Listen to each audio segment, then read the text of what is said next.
주식 동무님들 반갑습니다. 추세와 수급에 따른 추수기입니다. 오늘 분석할 종목은 기업은행입니다. 종목 분석에 앞서서 구독, 좋아요, 댓글, 알림 설정까지 해두시면 저희 기를 받아서 주식 투자가 대박 나실 겁니다. 더불어 사단 인기 동영상과 재생 목록에 많이 본 동영상도 있으니 투자에 참고하시기 바랍니다.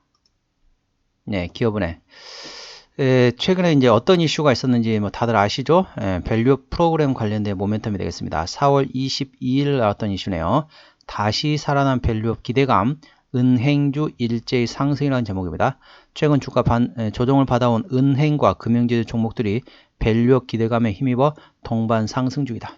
홍콩 ELS 자율 배상과 달러원 환율 상승에 따른 외화 환산 손실 외에도 일회성 요인이 거의 없고 감독 당국의 대규모 추가 충당급 적립 권고도 현재까지 없는 것으로 파악되며 은행들의 1분기 일회성 비용 반영 등으로 이미 낮아진 컨센서스를 다소 상회할 공산이 크다고 예상되고 있다.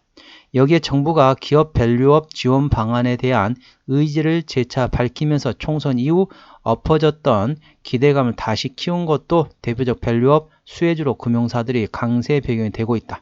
최상모 경제부총리는 배당 확대 기업 주주의 배당 소득에 대한 분리과세하고 배당과 자사주 소각 등 주주 환원 노력을 늘린 기업에 대해서는 법인세 세액 공제를 도입하겠다고 밝혔다. 주주 환원에 대한 세제 지원을 구체한 것으로 최 부총리는 밸류업 정책 입법에 대해 구체적인 내용의 차이가 있을지 모르나 여야 간의 합의점을 찾지 않을까 한다고 생각한다고 언급했다. 이제 밸류업 프로그램이라는 게 쉽게 말하면은 어떤 큰가 다들 아시죠? 주주 환원 정책이라고 보시면 됐습니다. 주주 환원 정책이라는 게 기본적으로 배당금을 늘려주고 그리고 배당 횟수를 늘려주고 자사주 매입했다 자사주 소각하고 이런 걸 하게 되면은 일반 우리 이제 코리안 디스카운트라는 게 있죠. 코리안 디스카운트는 게 물론 북한하고 남한하고 지금 분리된 국가이기 때문에 어떻습니까? 아무래도 이제 지정학적으로 조금 불안한 건 있습니다. 첫 번째 그런 거고, 두 번째 같은 경우는 외국인들이 투자를 조금 꺼려한 이유가 바로 이제 주주 환원 정책이 됐습니다. 미국 같은 경우는 일단은 배당에 대한 배당 성향이 상당히 높다는 거죠. 그리고 배당금도 높고 전반적으로 배당 횟수도 1년에 한 번이 아니라 반기 배당 또는 분기 배당, 심지어는 월 배당도 있다는 거죠. 미국에서는 그렇게 배당에 대해 상당히 정책을 많이 하고 자사주를 매입했다가 소각하면서 EPS가 올라가고 밸류에이션이 떨어진다. 이게 이제 개별적인 다 이제 관련된 정책인데 우리나라 어떻습니까? 우리나라는 1년에 한 번 하는 배당도 안 하는 회사들 상당히 많습니다. 배당도 일단 안 하는 회사들 많고 그리고 배당 하더라도 1년에 한 번밖에 안 한다는 거죠. 끼케야 요즘에 조금 늘어난 게 반기 배당 합니다. 반기 한 번 한다. 근데 미국 같은 경우는 반기 배당은 기본이고 그 다음에 분기 배당 1, 2, 3, 4분기 분기 배당 또는 월 배당까지 있다는 거죠. 거기다가 배당금도 늘려주고 자사주 매입했다가 소각하는 이런 행동이 많긴 한데 우리나라도 한번 그렇게 한번 해보자. 그러면서 외국인의 투자자들이 많이 들어오게 하면서 밸류에이션을 올려가지고 주가를 좀 끌어올리자. 이런 모멘텀이라는 거 참고하시고 아무래도 이제 총선에서 여당이 패배하다 보니까 그에 대한 업계에서는 약간 뭐라 해야 될까요? 이 정책이 과연 현실화 될 수 있을까? 라는 약간 의구심이 생긴다는 거죠. 근데 이제 다시 한번 불을 지피기 시작했습니다.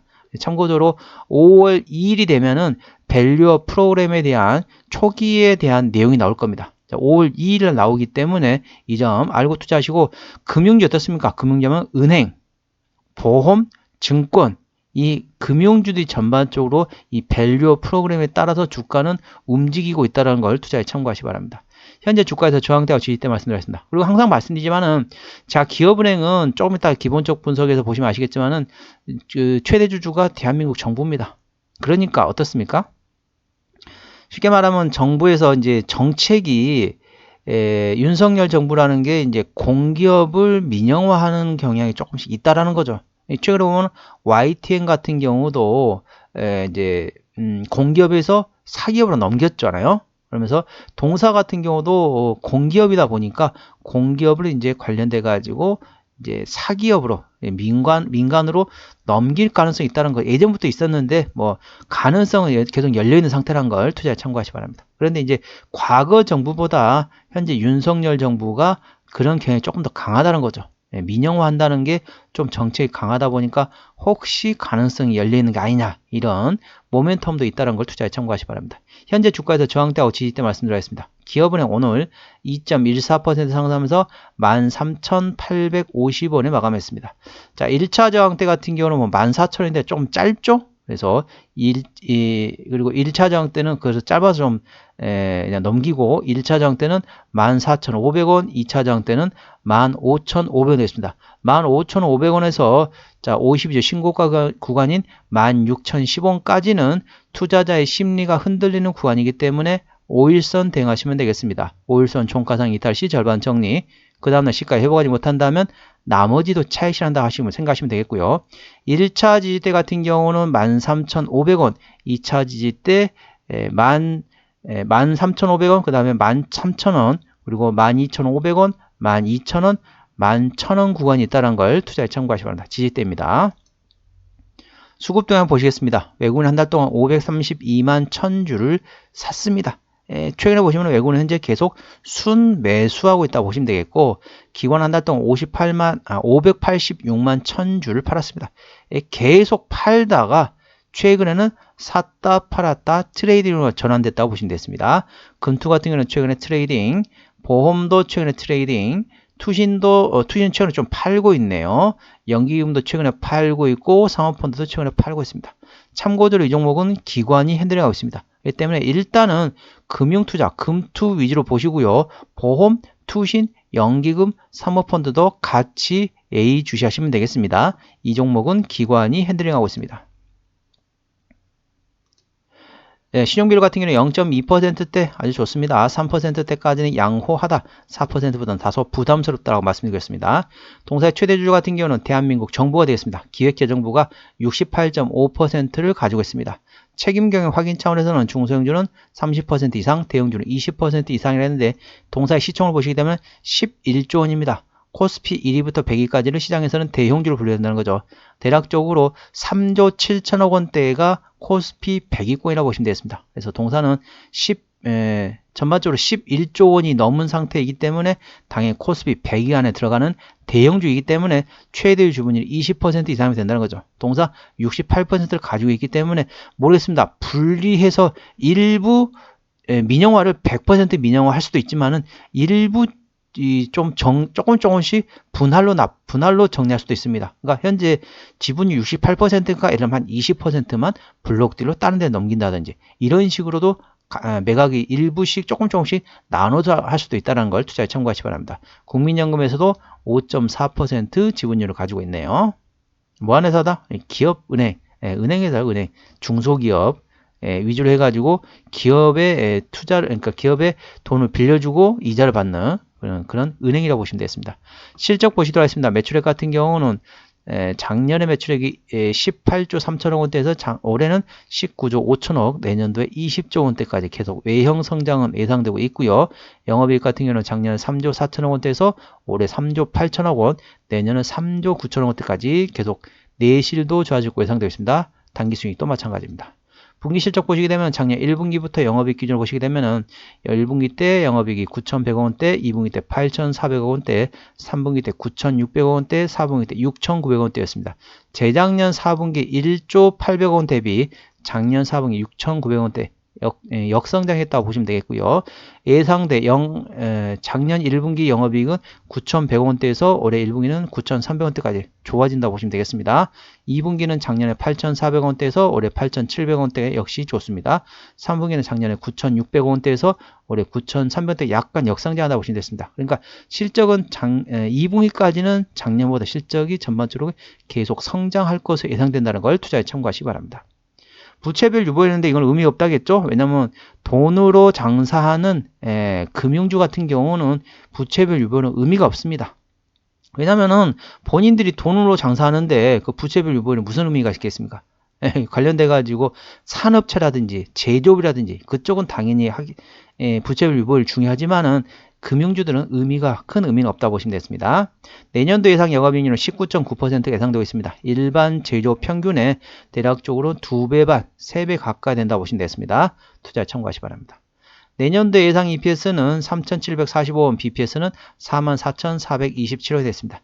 자, 항상 말씀드리고 있습니다. 금융주, 즉 은행, 보험, 증권사, 금융주들 같은 경우는 EPS 기준으로 PER로 밸류에이션 보는 게 아니고 BPS 기준으로 PBR로 분류한다는 거 참고하시기 바랍니다. 왜? 돈으로 장사하는 회사다 보니까 EPS, 돈 관련돼 가지고는 큰 의미가 없다. 그래서 BPS로 밸류에이션 본다는 거 참고하시기 바랍니다. 자, 44,427원. 자, 45,000원 기준으로 현재 밸류에이션 보시도록 하겠습니다.